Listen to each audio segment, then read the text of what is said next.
All right, so today I have Miss Angel Guerra-Chagolla, and she is the owner of Beauty and Beast in Business. Um, Ms. Chagoya, it is an honor to have you on my show. Before we start, I would like to tell you thank you for coming, and I would also like to give a shout out to Miss Aisha from California for donating me my first hoodie on my show. It's called Savage Shots, and Miss Aisha, I want to tell you thank you because it's mean a lot. I'm glad you donated it to me. So yeah, Miss Angel, Miss Chagoya, can you please introduce yourself? My name is Angel Guerra-Chagolla, and I am both a national risk manager as well as an entrepreneur. Yes, ma'am. Yes, ma'am. Did you say a national risk manager? Yes. Oh, My career is actually overseeing an entire risk program for an international bakery. So I handle their US and Canadian policies, which include all of the insurance and risk for that company. whoa, that sounds like a lot of managing. That sounds like a lot. That's cool. Okay, so can you tell me a little bit about Beauty and Beast in business? Yes. So a couple of years ago, I started a small business called the Pro Firm, which was professional females in risk management. And it was really a way for me to connect with a lot of colleagues in my field and to bring together some women and discuss career navigation. So, how do we get those promotions? How do we put money away for 401ks? Lots of things like that. We did that for about 2.5 years, and things were well, but they were in person events. And when COVID hit, unfortunately, that had to be closed as well as a nonprofit I had. And part of me just thought, okay, I'm going to step back from entrepreneurship and just continue with my career. But I had some people reach out to me, some women reach out to me, and really wanted that community again. And I thought, how can we take all of the information that we provided in our in person events and put them in the virtual realm, kind of like what you're doing right here? And in order to do that, what I started also noticing was those risk managers were bringing their sisters and their daughters and their neighbors. And so it was more than just insurance. That prompted me to then begin Beauty and Beast in Business. And that's what we have today. Yes, ma'am. Yes, ma'am. Um, how long has Beauty and Beast in business been established? It's only been established a month, and that is because it was a pivot from the first company. So the first company started in 2018, and Beauty and Beast in Business was my logo. I trademarked it for that company. And when I decided to pivot um, and also come outside of insurance and include women from all industries and all levels of business, that's when I decided to go ahead and start the LLC. I think that's cool. I think that's great. So Beauty and Beast in business has been here for 1 month, but and all you have been helping out women and children and their families ever since 2018 for about 3 years now. Yes, I, yeah. I think that's amazing. Um, how can people contact you if they would like to be a part of Beauty and Beast in business? I have a website, which is Beauty and Beast in Business. And I also have a Facebook and an Instagram. I also have a lot of people who reach out to me on LinkedIn, and that is actually just under my name, which I believe is spelled on the screen. It's pretty long, but you can contact me on social media and LinkedIn or directly from the website. Yes, ma'am. Yes, ma'am. Sometimes the names don't pop up on my recording, so I'm gonna spell it for you.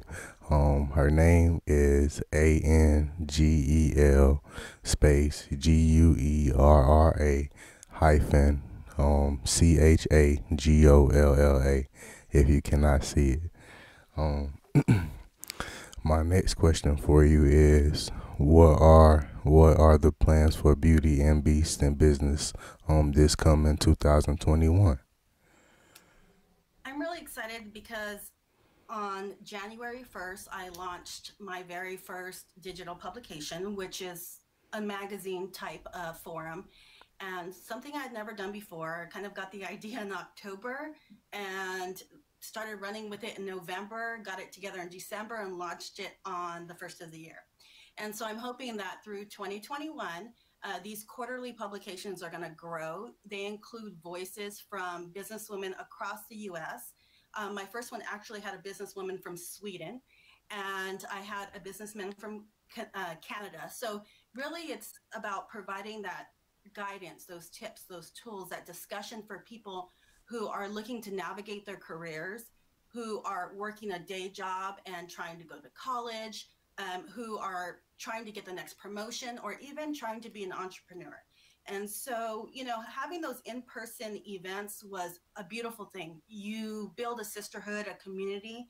And unfortunately, with COVID, a lot of people are feeling, I would say, isolated or left out. So 2021 is going to have a few online events and then really focus on the 4 quarterly publications. Yes, ma'am. Yes, ma'am. I think that's cool. I can't wait to see what y'all accomplish this year. Um, Thank what? Okay, so you have an LLC. That's a huge step. Like, uh, that's a It's, huge it's a step. scary one too.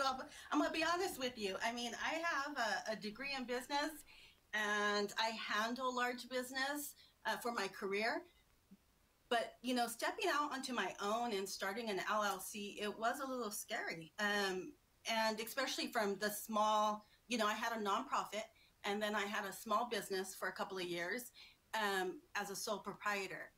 It was really transitioning in and kind of sitting there going, if you're going to do it, just go all in, right?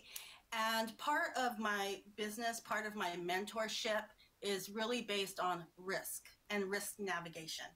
And it started out with, career in risk. But what I started noticing is I was mentoring women and men. The discussions that we had really revolved around risk in our lives and risk in our careers and having the fears. How do we overcome those fears? So I had to do that on my own and just say, okay, let's go for the LLC. You're scared? Just not going to kill you. Let's do it. That's cool. That's cool. I would definitely be scared. I know it takes a lot of patience and a lot of I don't know, a lot of double checking, a lot of double checking. Yeah, Um, that's the scary part about it, right? It's like taking a look at it and going, okay, you have to make sure you're everything from the taxes to the filings to you name it are done correctly. But again, that's why sometimes we think we have to do it on our own. And that was part of it. When I started my first 2 companies, I did everything on my own, from filing the documentation with the government to creating the business forms, marketing, you name it. Um, and then what I did was, after getting that together, creating my own website. I had never done that before. Um, I felt like it was a great journey. I got to learn a lot by doing it all on my own. But I also recognize that you can only go so far if you're doing it all on your own. And we have to be able to say, okay, we want to help others, but we have to allow others to help us as well. And then we have to go ahead and delegate that process. So for me, I said, you know what, this time I am going to actually go to somebody who's an expert in filing an LLC.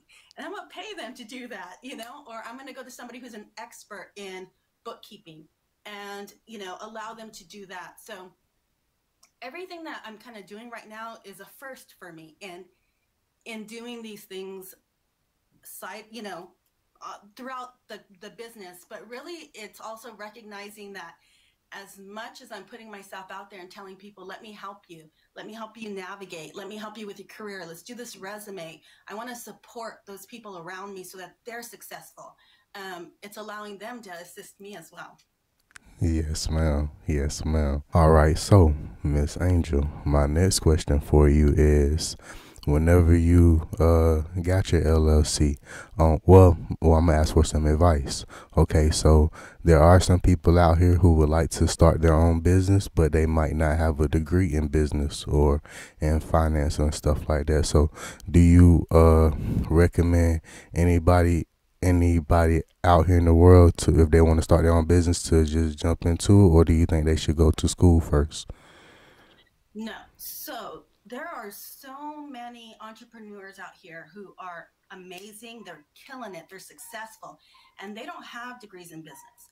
But what I think is really, really important is, again, finding those people who are experts and that you trust, because there's a lot of ways that things can go left, right? Especially when you're doing an LLC or doing any type of business. So, for women out there who are looking to start a LLC or even a sole proprietorship, there are what they call a women's business center. This is a national organization. It's a nonprofit organization. If you Google them, I'm sure you can find one close to where you are. Right now, everything is virtual. So even if it's not close to where you are, all the classes are going to be online. Most of them are free. Some of them might be $25. But what they have is they have instructors who are business owners. Some of them have degrees in business, and those classes will walk you through step by step. So they're going to show you how to write a business plan. They're going to tell you how to create your brand. They're going to tell you how to go online and file for your LLC, or they're going to connect you with a attorney or a company who can help you do that at a low cost. So, and I know I said women's business center, but they help men too. So let me not negate Woo, that. woo. Because it is a women's business center, they help anybody out there who's looking for that assistance. And again, they have business mentoring one-on-one, and those are free courses. So that's something I highly recommend, because if you're going into creating a business, whether you are making $20,000 or you're making $200,000, you want to make sure that you are covered, that it is done properly, that the IRS or anybody else isn't going to come back on you at the end of the year and you're like, oh my God, now I'm paying more taxes or penalties because I didn't do it right. So you don't need a degree, but you do need the right people around you to help guide you through. And again, there are free services out there and there are low cost services. Yes, ma'am. Yes, ma'am. I think that's great. Um, I did not know that at all. But that makes a lot of sense. Like, you don't need a degree. All you need to do is have a good team that can have your backing. Is very creditable, reliable.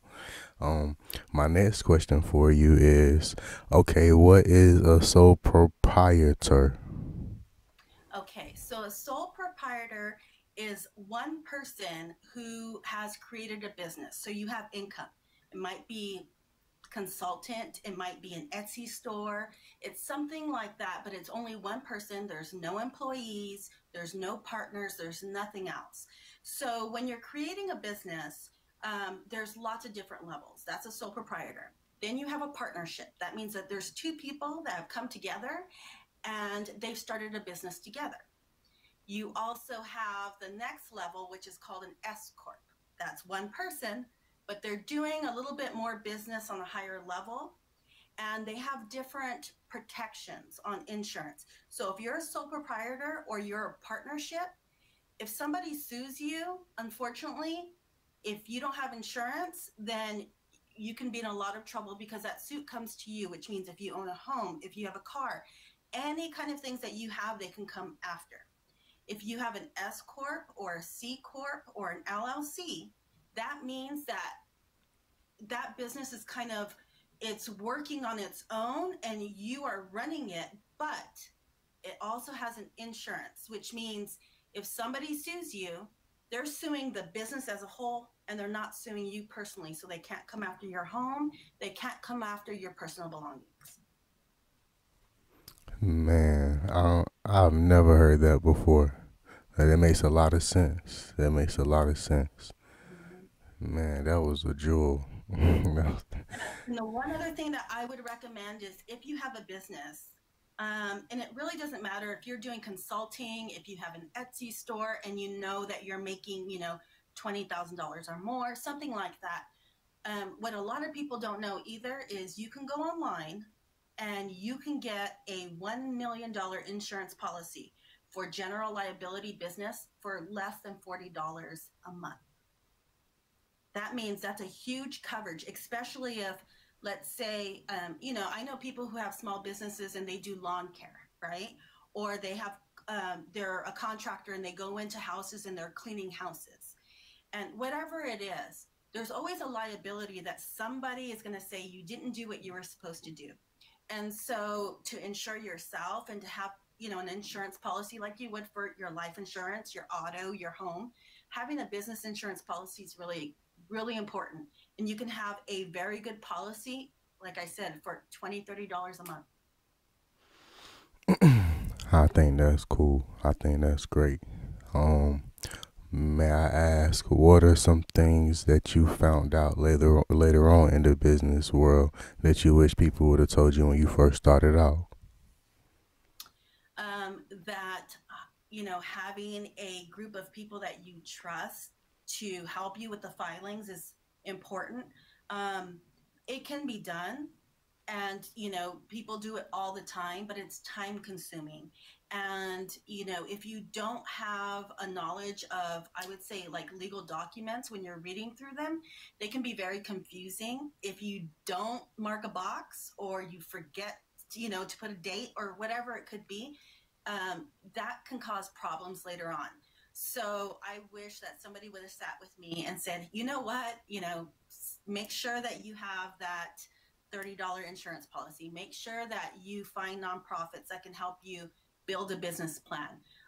It can save a lot of time. So if you have somebody who's helping you and teaching you, you're still learning it. You may still be doing it, but you're probably going to cut your time in half.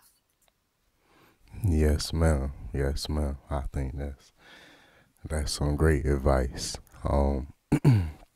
My next question for you is, have you always been this open with speaking and public speaking, or did you well, there was this transition? Were you always like this, or did you get like this over time? Over time. So I've always been, I, my self descriptor is I'm a big toddler. I love to make friends. I love to share food. Like, that's me. I make friends in a grocery store and I'll talk to people who are walking by my house, however it is. But to public speak was something completely different, because if I'm talking to you one on one, I can feel who you are and I can just really become engulfed in what we're talking about. I didn't do my first public speaking till I would say about 4 years ago. And I had a friend who said, Angel, we need somebody to come and talk.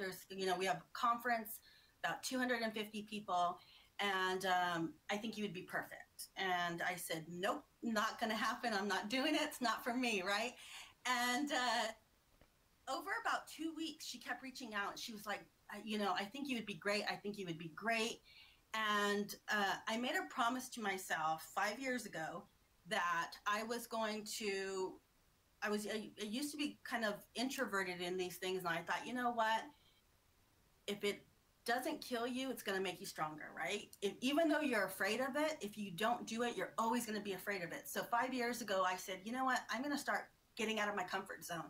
I want to grow. I want to be successful. And I can't do that if I keep doing what I'm doing. So I took the public speaking gig and I wrote my 1 hour. Mind you, it wasn't even 15, 20 minutes, but it was 1 hour. And I wrote the presentation and I studied it and I was nervous. I walked up at this conference. I had my papers. My hands were shaking. They were sweaty. I felt nauseous. It just wasn't a good feeling. And I looked out into this crowd and you see 250 people. Doesn't seem like a lot until you're the only one standing there. And I seen these faces and I start talking and people looked bored, and they could tell I was nervous because my hands were shaking. And in front of everybody, I closed my eyes and I took a deep breath and I thought to myself, you're here, you have to make it work. And I thought, they asked me for a reason. So the only thing I can do is share my knowledge with these people and hope that they find one nugget of gold, right? Out of my 1 hour, if they found one thing that hit home with them that they could use that was important, then it was a good hour. So I decided to put my papers down and took another breath and I just went for it. And I started to talk to people, and then I recognized If I'm not looking at, this whole group of people, but if I'm looking at you and I'm looking at this person and I'm talking to them like they're my friends and they're one on one and they're the people who I see at the grocery store or at the gym, it then allowed me to kind of calm those nerves and start recognizing that that discussion was between friends. Whether I knew them or I didn't know them, if they weren't friends now, maybe they would be friends later. And I finished my 1 hour. I walked off the stage and I thought to myself, I am never going to do this again. That's it. I walked off.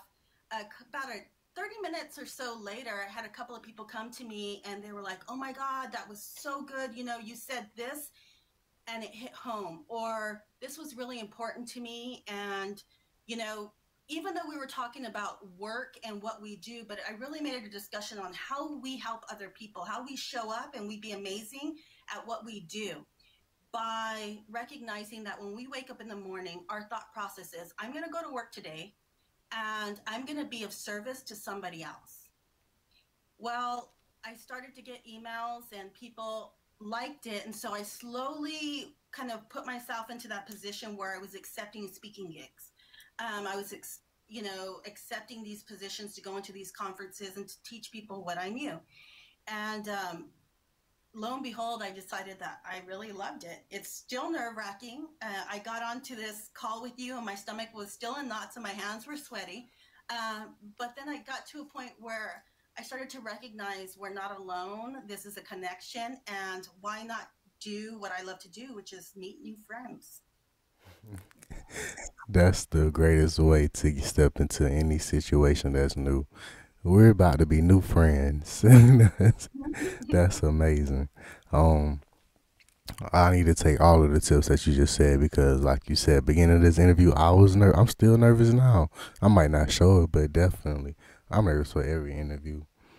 I don't Well, know. I think part of that too, part of that nervousness is recognizing that because we care, right? So we care about what we're doing, we care about who we're talking to. We want to make sure that we present ourselves and those people that we're interviewing in a good light. And so it's good to be nervous to a point that we care and we're careful about what we're doing. But the more we do it, we come from a position of feeling like we're sick to a position where we feel like we're excited. Yes, ma'am. Yes, ma'am. That makes a lot of sense because now I'm excited to hear all of your answers. Um, Absolutely. Um, my next question for you is, what's your zodiac sign? I'm a Capricorn, Capricorn. Is that December? day after Christmas. Yes, ma'am. What do they say about Capricorns? Hardworking. We love people. We also are very, I would say, one minded. So once we decide we're going to do something, we normally go out and do it. And we have what we call a kindred spirit, which means we're very dedicated to people. Once we've, put our word out there, or once we've connected with somebody, we're very dedicated to making sure that we're providing, that friendship, that service, that love to other people. Yes, ma'am. Yes, ma'am. Well, that sounds like Capricorns are amazing. My next question for you is, what's your favorite color? So my favorite color is purple, but pink is the second best. And when I decided to, create my business, I actually ended up going with pink instead of purple. That's cool. That's cool. My next question for you is, what's your favorite number? I don't think I've ever thought about that before. That's okay. That's okay. Um, what are your five favorite foods? Oh, that's hard because I'm a foodie. Um, I would say strawberries, um, pad thai, jerk chicken, um, enchiladas, and I'm gonna say champagne and cheese. Yes, ma'am. Yes, ma'am. What are your five favorite restaurants? Oh, that's hard. I think I would go more with our local places. I'm not big on like fast food, so I tend to go to a lot of our local mom and pop places around. Yes, ma'am. Hey, that's the best places to go. Yes, Um, and I believe in really supporting our community, right? So if I know that when I go in and my meal is with a small business and it means something to them, then I feel like it means something to me as well, as opposed to, I mean, there's nothing wrong with that occasional, Black Angus and Red Lobster. But when we're, especially right now during COVID, I find that when I spend my weekly Friday or Saturday evening meal, I'm going to make sure that I go with the local mom and pop. yes, ma'am. Yes, ma'am. My next question for you is, do you like to cook? Oh, yes. So Okay. I love to cook. You know, I'm a Latina and I think most of us do like to cook, but I remember I think a lot of that is because a lot of the great times that we have were in the kitchen. So, most of my great times were in the kitchen with my grandmother on the weekend or, something like that. Um, I used to cook a lot and I do everything by scratch. So, on the weekend, it would be like those long, you start prepping in the morning and that's for dinner at 5 o'clock, Now that I'm working a lot and I have both my companies and doing all of that, I probably don't cook as often, maybe 3 days a week. But it's still something that when I'm tensed and I'm really like agitated, it's something I can do. Go into the kitchen and you just kind of release that anxiety with making a plate of food that's beautiful and that your family's going to share or somebody's going to share and they're going to appreciate. Yes, ma'am. Yes, ma'am. My next question for you is, if I ever came to your city, what are five dishes that I need to try made by Miss Angel? 5 dishes. So I make one of my favorites. It's very simple, but it's called caldo. So it's pretty much a beef soup. And, you have all your vegetables, your squash and carrots and potatoes cooked with beef and a lot of seasonings. So from cumin to ground ginger to lots of different, I don't want to give it all away, but that's one of them. Um, Chile rellenos is another. I don't know if you know what that is. Okay. So it's a large green pepper that you put on the stove and you cook and crisp up. You cut it open and you fill it with cheese and hamburger meat. And then when you close it up, you dip it in flour and then an egg white batter and then you fry And it. you fry it. Yes, yes. And What? so when you cut into it on the outside, you have like, a nice egg dough. But when you cut into it, you have meat, chili, and cheese. So that's one of my faves. Man, a fried stuffed pepper.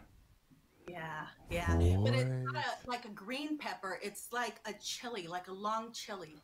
So you has a little bit of spice to it, and yeah, yeah, that would be it. And I'm good on the barbecue. Get on the So barbecue. yeah,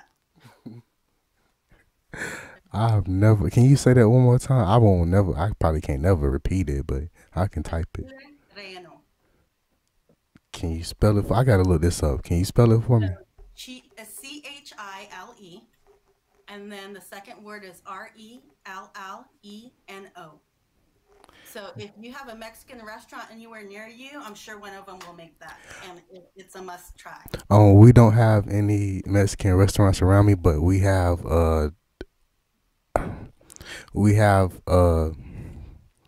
sections like houses and apartments full of with only the Latino community, and they cook daily. It's always some food like they There's sell always a salad in there, huh? they Yeah. sell $1 tacos, $2 tacos. They sell burritos, enchiladas, tortillas, tamales. churros. Oh no, it is not. None of these places they. Those street vendors will get you too. Oh yeah, because that's some of the great, the best food.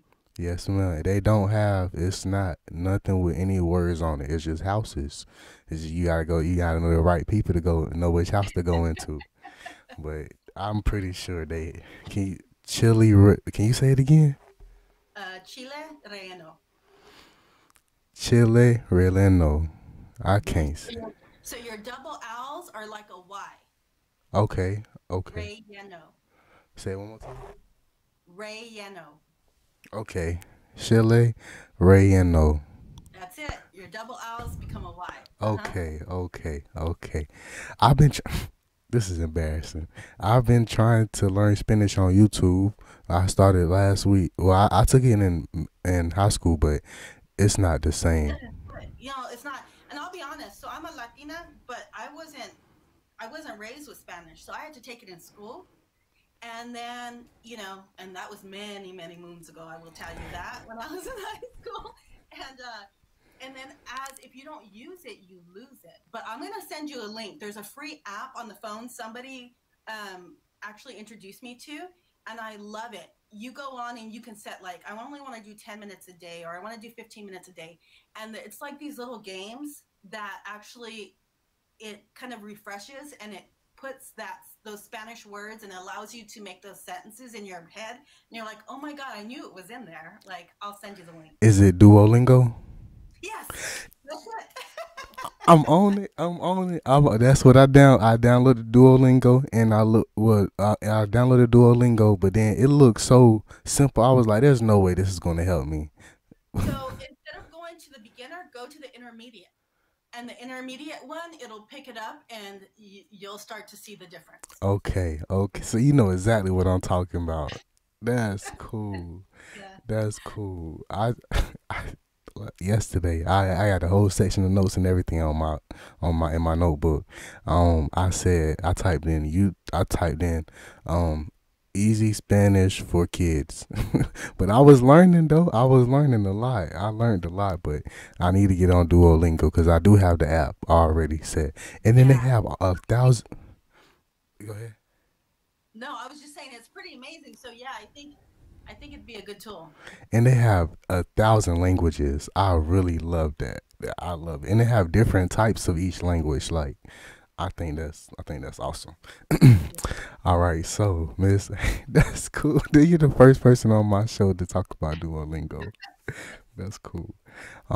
My next question for you, Miss Angel, is if you could visit 5 countries, where would you like to go? Oh, so Greece, Rome, New Zealand, Canada, and Egypt. Yes, ma'am. Greece, Rome, New Zealand, Canada, and Egypt. Those are all great places. Um, okay, my next question for you is would you rather go into space or deep sea diving? Mm, I don't know. I would probably say deep sea diving. I'm not a space girl. Me either. What would you like to see underwater? Whales. When I was a kid, I remember having this science teacher, and he would play this. I mean, that's when they had cassette tapes, but they would play the cassette tapes of like whales singing, and that was what was in the background when we were doing our work. And I remember thinking, oh my god, it was like amazing. And um and then I love the water, so that's something. Every once in a while, maybe every 10, 15 years, we go whale watching. Yes, ma'am. Yes, ma'am. That's cool. When you go whale watching, have you ever seen a whale jump out of the water? No, not that lucky. Okay. Have you ever seen a whale do exhale when Yes, with a blowhole. That's the neatest thing ever. Yeah. okay, so whenever it happens, do you know what's about to happen or is it just random? Cuz I've never went whale watching before. I don't know. No, I think it's kind of random. It's so often that they do it, but they're like everything else. Those animals are very personable, right? So, I don't know what it means. I don't know if they're looking for attention or what it is, but they do it every once in a while, and it's a pretty neat thing. That's cool. And you said it's often? Yeah, Man. yeah. If you get to see them, because they're slow moving, and most of the time, they just kind of hang out for a little bit before, as long as they stay on top of water, and they're pretty, I would say, curious as well. So that's the other thing is like, it's funny because like dolphins and any kind of sea animal, a lot of times they're very curious when they see the boats. So sometimes they come a little closer, or they'll kind of just set up on the water and watch, see what's going on. I think they people watch as much as we want to see what they're doing. That's cool. That's cool. What has been the around the max number of whales that you've seen at one time? I would say, while we've seen probably three, which is, I think What? they go in pods, but there's only three that come up to the top. But really, I get real interested. So when you see dolphins and seals, and I'm just one of those people that, you know, I can sit out there and just watch the marine life. Me too. So you go whale watching and you can see seals and dolphins as well? Yeah, depending on What? where you go on the coast. So I'm on the coast. I'm in California. So when you go in different parts of the coast up through California, like we have a seal beach down here in Southern Cal, and really sometimes you go and it's just overrun by seals. Like that part of the What? beach is, it's just where they culminate. There's one in San Francisco. There's one in Central Cal as well. So there's certain parts of beaches where you'll just see that the seals come in, and I mean there are tons of them. That's so cool. That's real cool. We don't have that one. I'm on the East Coast. Wow. We don't have that here. We don't. You might see some crabs on the beach, but other than that, no seals. What? I would love to see a seal in person. All right, so Miss Angel, my next question for you is: what are your five favorite animals? Bear, eagle, hummingbird, whale, and wolf. Yes, ma'am. You put whale in there too. That's cool. Whales are that amazing. They are. I think that they're beautiful creatures, and it's for them. A lot of it too, I think, is because as big as they are, and as scary as some of them look, they have such a demeanor that they're very calm, and I think sometimes like that. I think maybe that's why I'm attracted to the bear as well. The bear is something that I've always been attracted to, and it's something it's a large mammal, and it looks fierce, and it can be fierce. But when you see them with their cubs, or when you see them out in the wild, their transformation's just so different. Yes, ma'am. Yes, ma'am. That's cool. That's cool. That's cool. My next question for you is: what are your five favorite drinks? I'm a coffee girl. Coffee, tea, water, and wine. Coffee, tea, water, and wine. That's That's a it. great lineup. What is your ideal coffee? Um, Pretty simple. It's just a latte with coconut milk. Yes, ma'am. Yes, ma'am. Um, my next question for you. Okay, what's your ideal tea? Mm, Chamomile lavender. What? I like it too. Yeah, it's really good. So calming, and those are something that I do at night. So it's funny because I start with coffee in the morning, and I go through my day, and I have, my water, whatever, but every evening, um probably around 7:30, 8 o'clock, I grab a glass of hot tea, and I think that that's really important too. We keep going, and my personality is to be on the move constantly. If I'm working, a 40-hour week for my day job, as well as a 40-hour week for my small business, it's important to have that me time or that downtime so that we have decent sleep. So for me, it's lavender, chamomile tea, and a book. Yes, ma'am. Yes, ma'am. My next question for you is: this is my last question regarding beverages. What is your ideal wine? Um, I think a good champagne. What is your definition of a good champagne? Do you like your champagne sweet or strong or? Yeah, so not a brute, but a semi-sweet, and something that has, a great carbonation to it and allows you to enjoy it. I think that most of the things that I choose has a flavor palette of having a little sweetness to it, but allows us to sit with it and enjoy it, whether it be Yes, food ma'am. or drink. Yes, ma'am. Yes, ma'am.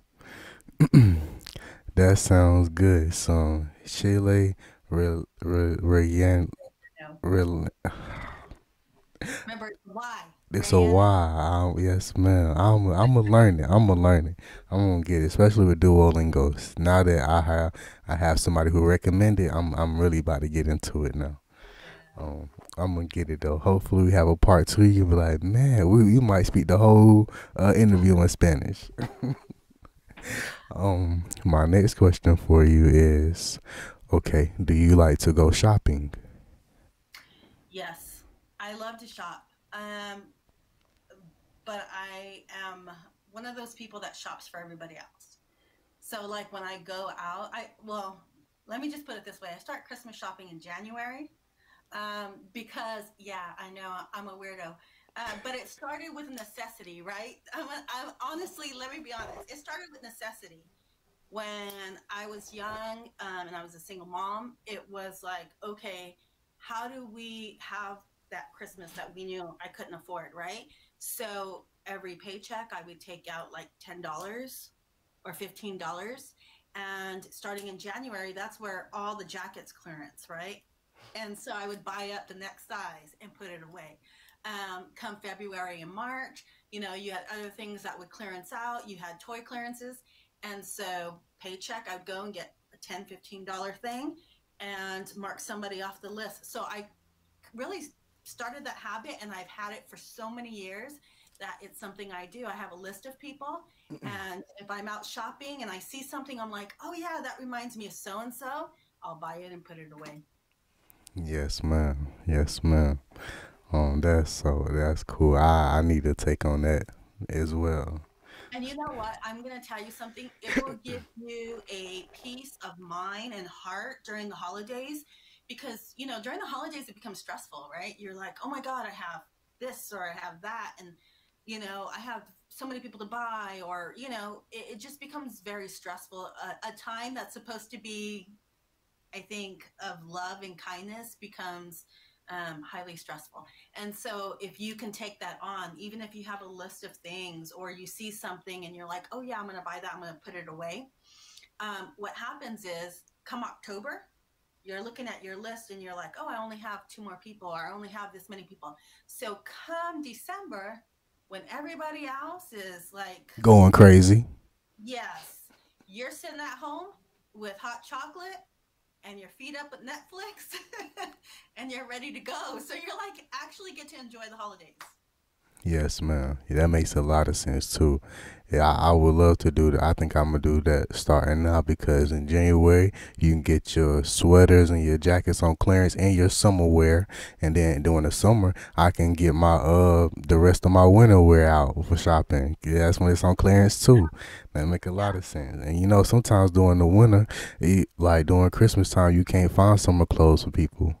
That's that makes a lot of sense. Yep. Man. So if you have, like, when I had kids, I would just go up the next size up or two sizes up, right? And I Hmm. was like, even if it's a little big, it'll fit into it. But I mean, from everything, it's just it makes a difference. And you'll see like great things. I remember, my kids would have, if it was Nike or it was whatever. It's not that I had all this money. It was that when it clearanced out for $10, when the $80 jacket clearanced out for $10 and nobody wanted it, I bought it and put it away. Yes, ma'am. That's smart. That's very intelligent. Um, my next question for you. Okay, my next thing is your nails look amazing. May I ask who does your nails for you? Thank you. So I have this young girl.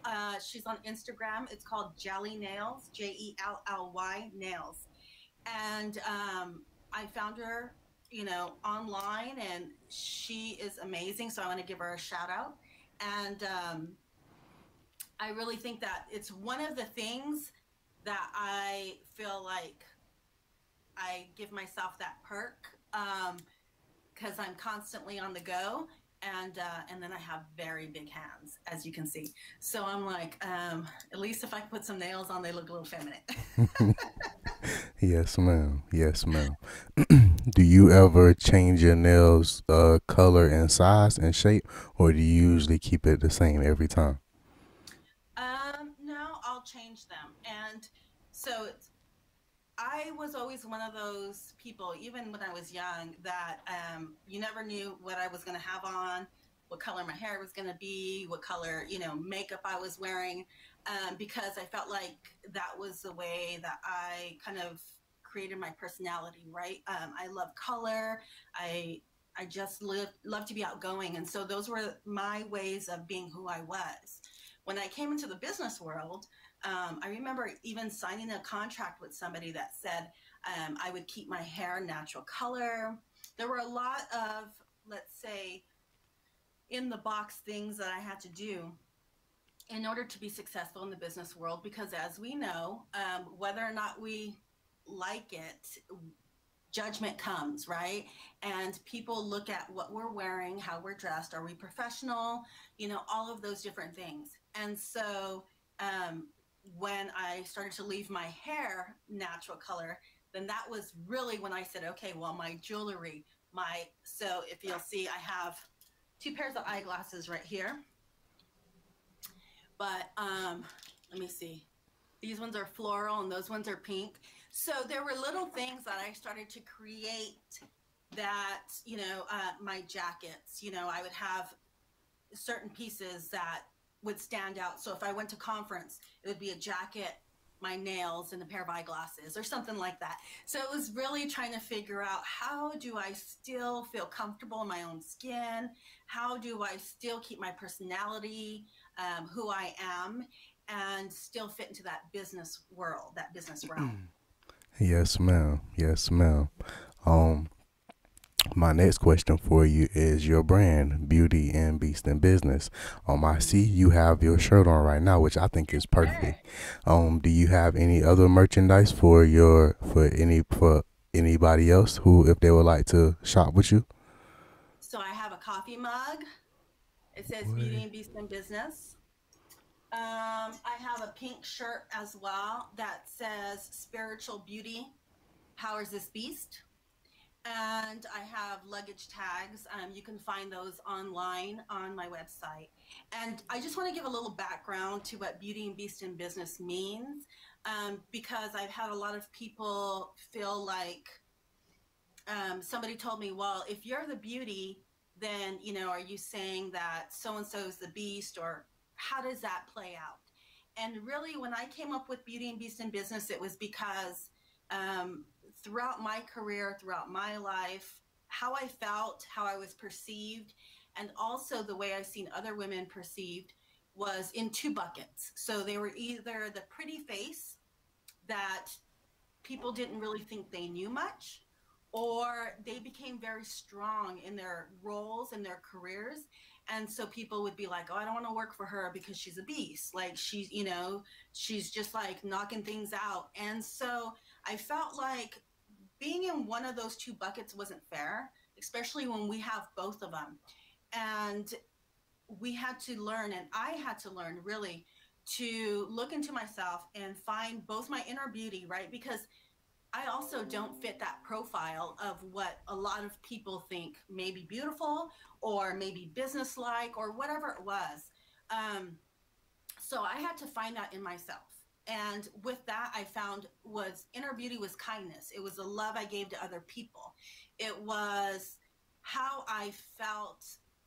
I always say sunshine. So when I walk into a room, I want to bring sunshine with me, right? So that was something I did. And then it was the beast.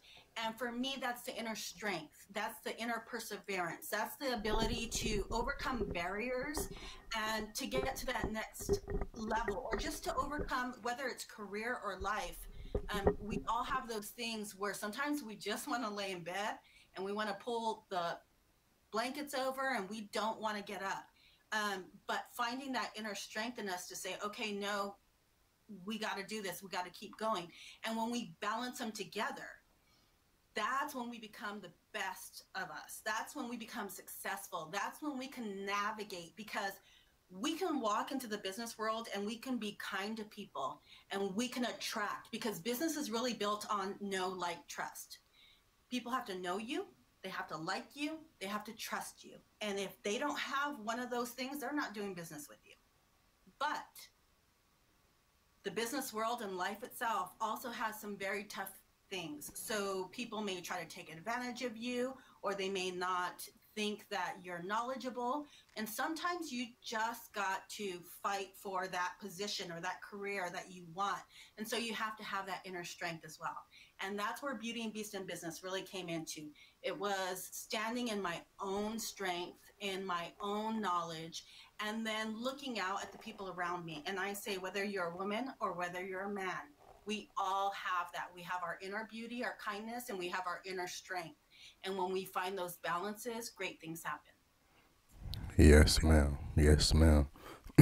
My next question for you is, do you advise people whenever they want to start their own business to team up with somebody else to start their business, or do you advise them to do everything on their own and then team up with people who and then have a team under them, like you were saying earlier?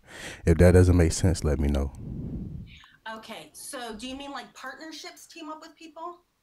Ye- Or do you mean like collabs? Okay, partnership. Oh, yes, partnerships. Yes, ma'am. Okay, so that's really, I think, dependent on each person. So if you have a person, maybe it's a husband, maybe it's a best friend, maybe it's somebody that is aces at whatever it is that you need them to be, and you think that your expertise and their expertise put together is going to be successful, then I would say, yeah, a partnership would be great. But then, like we know, with any relationship, partnerships also have, they have some risk to them. So I would tell you, if you go into a partnership, make sure that you have legal documents that outline specifically what is it that each person is putting into this business, what is it that each person is expected to do, and what is it that each person is going to receive from the business, as well as what I call an out, right? An exit plan. Because if it doesn't work for one reason or another, maybe, it was a business issue, maybe somebody's getting married and they're moving, whatever it is, you want to have an exit plan, and you want to have that in writing as well. If you are going into business on your own, that doesn't mean that, again, we don't have to do it all on our own. We can find other people who will do something specific, maybe a service that we need within our business, and we hire them to do that for us, and they become kind of like a business partner, but extension, right? So you own your business, but you're paying them to do your taxes, you're paying them to do your legal documentation. I think the third thing that we have, well, actually, there's four. The third is a collaboration. And so a collaboration is saying, hey, you know what? I'm going to have this event. I do event planning, and you do food, or you do, let's say, t-shirts. Why don't we get together? We're going to have this event in unison, and we're going to collaborate, because I'm going to create it, but you're going to provide the attendees gifts. And then the fourth thing is an affiliation.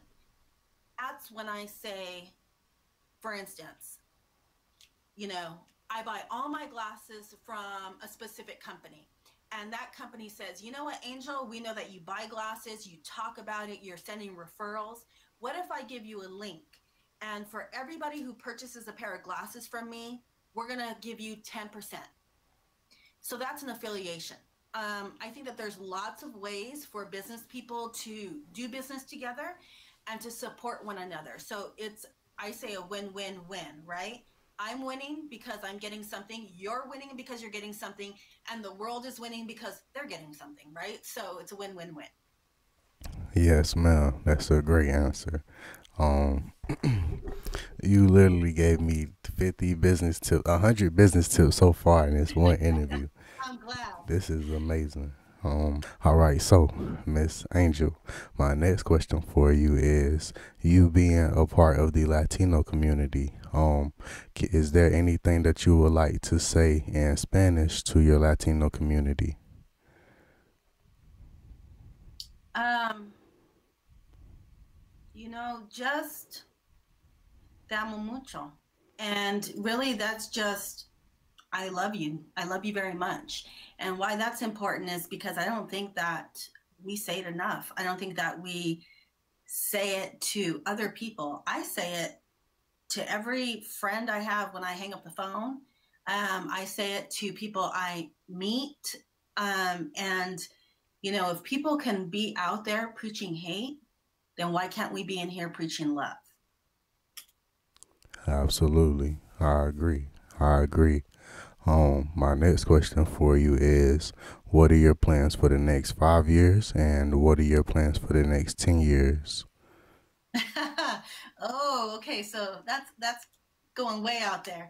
Um, for the next 5 years, I really hope, and my hope and my plan is to grow Beauty and Beast in business um, to a whole new level, and to include a way of supporting those people around me, those women around me who don't have a voice or who are looking for support, so that my whole goal is to amplify the voice of women, especially intersectional women, right? Because we're not only facing one thing, but we're facing multiple biases or multiple barriers. So my goal is to grow that to another level so that we have a community across the US and hopefully across the world where we can reach out to one another and collaborate. We can reach out to one another and, give referrals so that someone's successful in their business.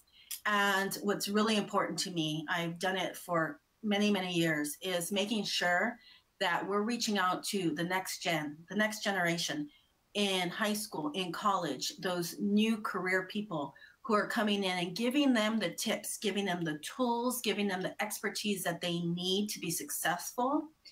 And my underlying really base for everything is philanthropy. So for 15 years, I've given back to the kids in my community, school supplies, new clothes, things like that. And so with Beauty and Beast in Business, my goal is to be successful in empowering other people and giving them the tips, the tools, and the necessities that they need to be successful in their own lives and their careers. Yes, ma'am. Yes, ma'am. My next question for you is: what is your message to the future generation of women? Oh, my loves, you have a voice. Your voice is important. It is needed for you to be successful in your own right, but it was also needed so that those young women and those people around you can hear you, can see you, and they can find their voice. And it's very difficult. You're going to be asked to be quiet. You're going to ask to sit down. You're going to have doors that are closed to you. And life and career is not going to be easy, but you have the power to get to that next level. And if that door is closed, there's another door that's waiting for you. And if there's something in your way, you have the power to climb over it. So, what I always recommend is education, because you can lose everything in your life, but you'll never lose the education. You'll never lose the knowledge that you gain. And whether it is in a college, whether you're taking online courses through, a small community, or whether you're getting those books and installing that knowledge within yourself so that you are powerful in your finances. You know how to work your money. You know how to pay and to be successful. You know how to speak and how to dress. You know how to get to that next level.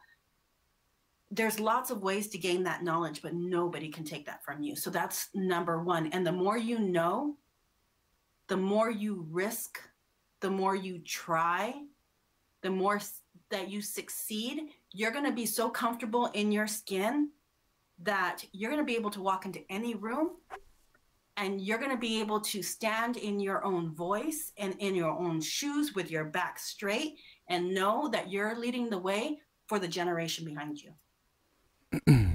Yes, ma'am. Yes, ma'am. That's a great answer. My next question for you is, what would you like to tell your future self 20 years from now? Mm.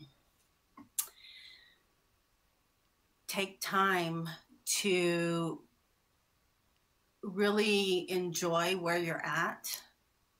Take time to enjoy the moments with your family, with your friends, and take care of yourself. Because without that, we can't take care of others. Yes, ma'am. Yes, ma'am. And you said earlier that you were a single mother. Do you have one child or do you have multiple children? So I was a single mother years ago. I've been married for 17 years now, but I do have What? 3 kids, and they are 26, 23, and 15. Okay, what is your advice to all of the newlyweds or all of the single people out in the world to have a 17-year long marriage? It's lots of work. Be ready for that work.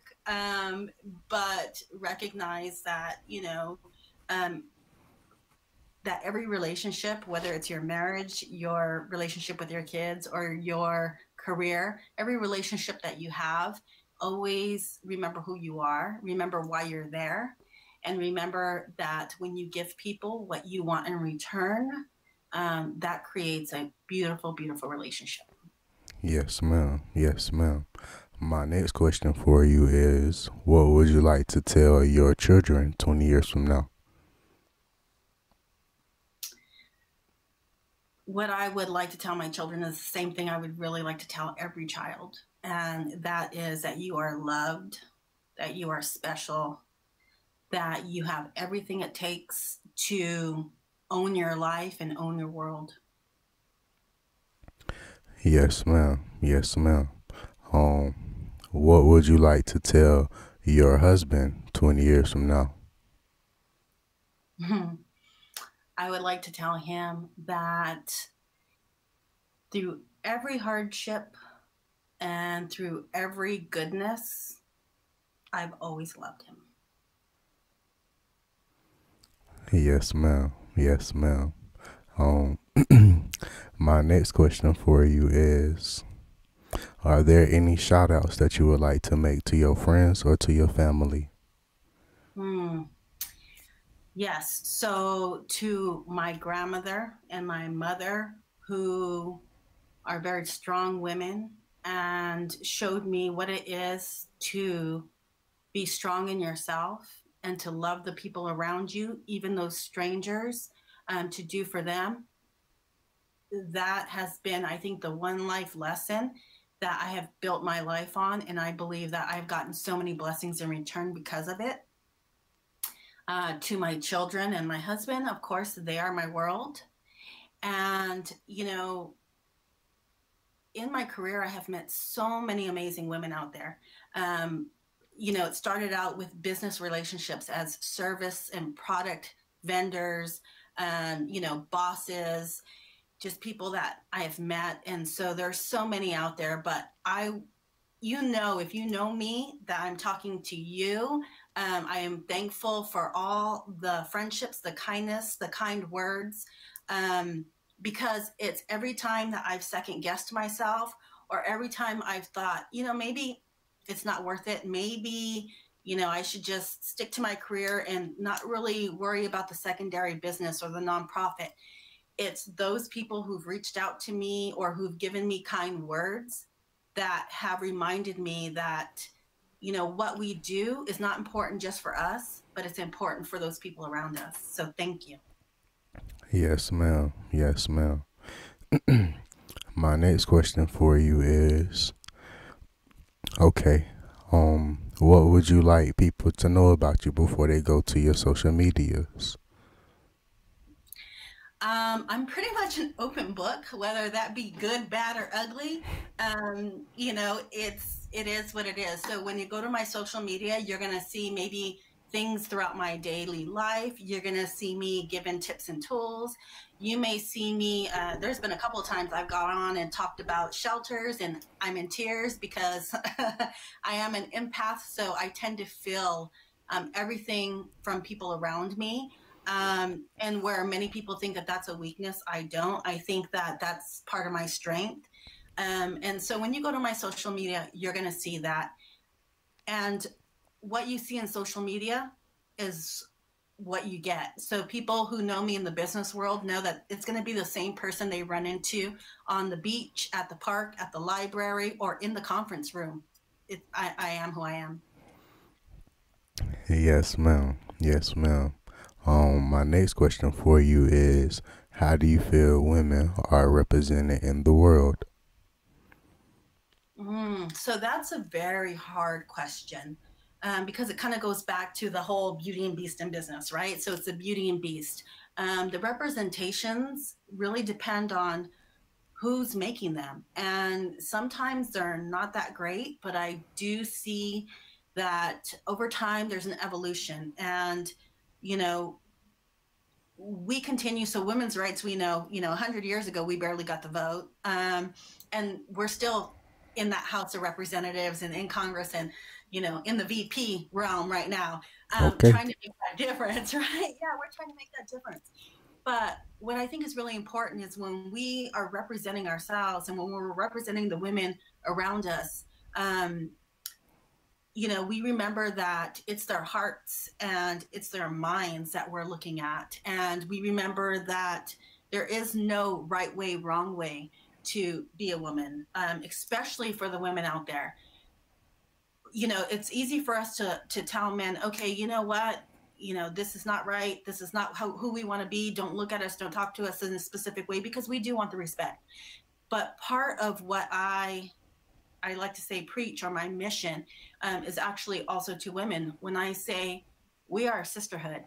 So before we look at somebody and pass that judgment, we want to make sure that we know who we are, and we want to uplift one another. And part of that is the way that we represent each other in what we write, in what we see, in the music that we hear, in the speeches that we give. And, representation matters. And so if we're uplifting each other, there's a whole world out there where people can look at us and say, you know what, being a successful woman, or being, a woman of value, every woman is a woman of value. And so recognizing that is really in recognizing how we're representing each other, how we're speaking to one another. And that doesn't mean that we have to get along. That doesn't mean that we have to necessarily believe everything that the other one believes, but recognizing that in that person and in that woman that we're talking to, they are a human being. They are a person of value. Yes, ma'am. Yes, ma'am. My last question for you, Miss Angel, is, what would you do if you were the president? Wow. Um, you know, for me, if you look at any of my platforms, diversity, equity, and inclusion is what I've always advocated for. Being a Latina, being somebody who grew up in a neighborhood that, was not considered the best, or whatever it was, I just recognize that those barriers that some people have are not the same as other people. So as being a president, it's really important to recognize that you are not president of one specific realm in the US or one specific type of people. We are the president of everybody. And so that's really important, is recognizing that, and recognizing that the decisions we make have to be for the good of the majority of those people. And that's health wise, and that's business wise, and that's education wise. And that's recognizing that the more that we uplift our youth and our people, the more that we take care of them, the better we are as an entire unit. Yes, ma'am. Yes, ma'am. Well, I would like to tell you, Miss Angel, thank you so much for coming on my show. Is there anything that I didn't ask you, or is there anything that we didn't talk about that you would like to say? No, I think we covered a lot of information, but thank you so much for having me. It's been a blast. It's been a positive experience, and I have gotten just as much out of it as hopefully I have given you and your viewers. And, I want to tell you to keep going and keep doing these interviews and keep learning and keep sharing these stories because it's really important. Yes, ma'am. Yes, ma'am. Thank you again, Miss Angel, for coming on my show.